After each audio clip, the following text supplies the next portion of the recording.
public speaking class. My name is Diana Shaker, and I'm about to submit the speech. I've got my audience here, Jade, Sarah, and Octavia. He's playing with the puppy, but hopefully it won't be too distracting. All right.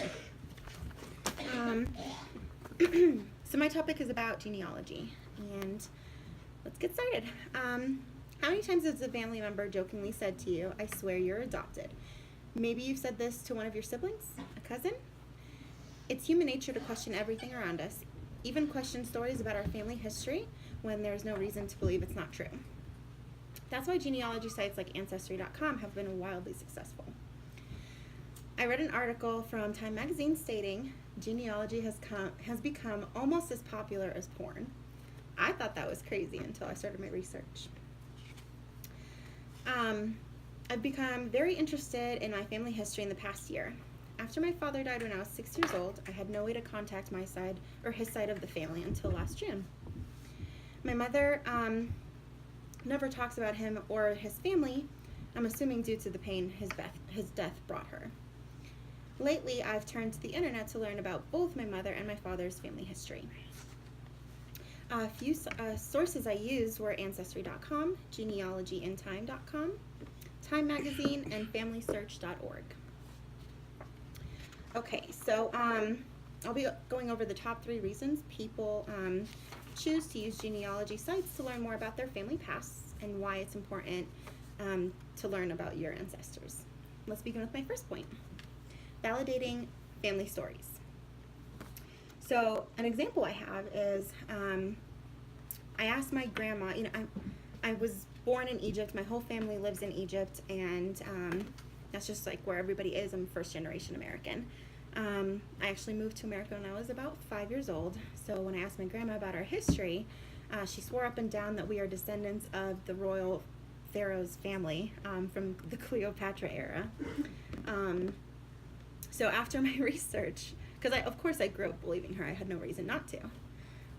But I did a little bit of research, and not only did I find out that there were about 14 queens named Cleopatra, but most modern day Egyptians are descendants from Greek, Roman, and Arabs.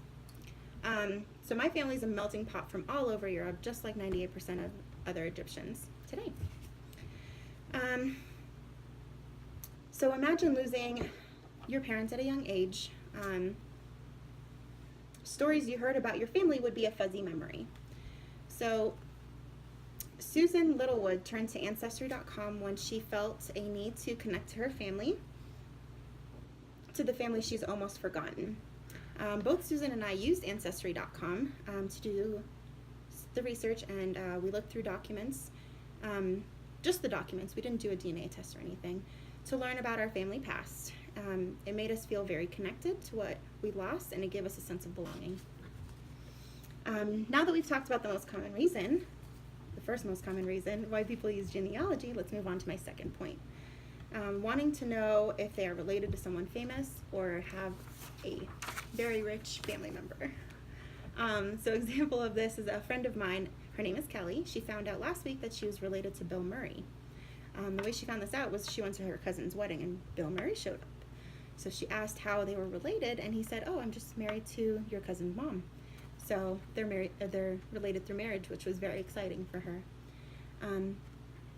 I read on Ancestry.com that a man in Kansas inherited about $5,000 from a great aunt that passed away about 5 years ago.